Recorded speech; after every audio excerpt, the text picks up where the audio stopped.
All right, today we're going to talk about the remainder and the factor theorem. They're at the top, but I'm going to go ahead and go to the next slide and talk about them. So the remainder theorem, it says if a polynomial p of x is divided by x minus I, the remainder is p of a. So that's a fancy way of saying if you plug in your a value, which is that number you usually put in the little box when you're doing your synthetic division, and you get whatever number you get, that's your remainder. The factor theorem says that if you plug in that same number and you get 0, then your thing that you're dividing by is a factor. So it goes into your polynomial evenly. To be honest, if you wanted to, you could use synthetic division and figure out your factor or your remainder, but this is just a little faster. So what we're going to do for our first one, we have p of x equals x cubed minus 10x squared plus 28x minus 16. And my binomial is x minus 4. So remember, we need to take the opposite of this number, so the opposite of negative 4, and plug it in for x. So in our case, we want to plug in x equals a positive 4. So we're going to solve for p of 4, which is going to be 4 cubed minus 10 times 4 squared plus 28 times 4 minus 16.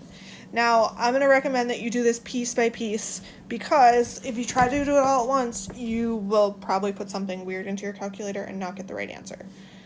So the first thing we're going to do is 4 cubed, which 4 times 4, oh, hold on, 4 times 4 times 4 is 64. Then we're going to do minus 10 times 4 squared, which is 16, plus 28 times 4, which is 112, and then minus 16. I'm going to simplify a little more. We have 64 minus 10 times 16, which is 160, plus 112 minus 16. And then my last step is just to add those all together. At this point, I would put it all in my calculator. 64 minus 160 plus 112 minus 16. When I do that, I get 0. So that means p of 4 equals 0. So x minus 4 is a factor. Again, this number that I just found, 0, that's my remainder.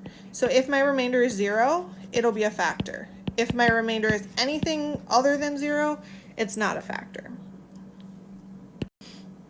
All right, we're doing the same thing for number 2. Remember, I want to plug in the opposite of this number here. So since that's a positive 5, I'm going to plug in a negative 5. So in our case, x equals negative 5.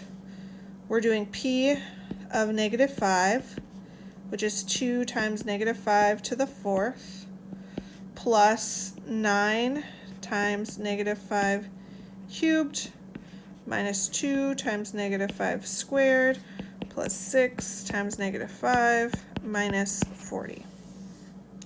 One thing to be careful of when you're doing this, if you want to figure out what negative 5 to the 4th is, you have to plug it into your calculator just like this. You need that negative 5 in parentheses.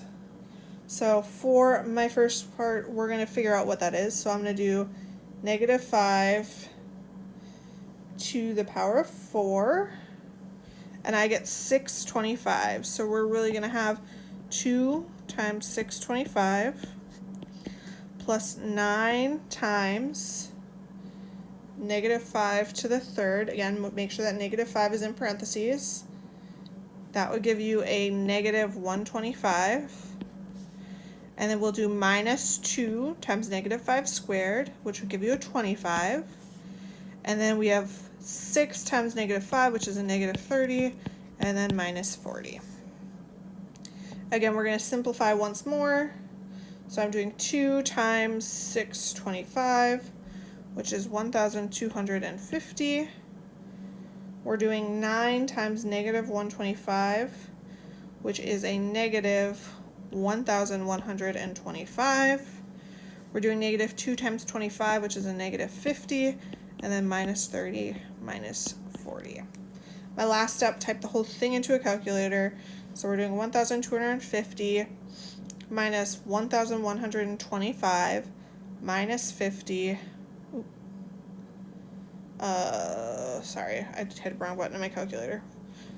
So, okay, so minus 50, minus 30, minus 40. When I do that, I get 5 as my final answer. So P of negative 5 equals 5. And since this number, my remainder, is bigger than 0, that means that x plus 5, excuse me, is not a factor. All right, and that is how you use your remainder and factor theorem. Again, you're plugging in the opposite of whatever your binomial is. If your remainder is 0, it is a factor. If it's anything other than 0, it is not a factor. All right, thank you for watching. And again, if you have any questions, please let us know.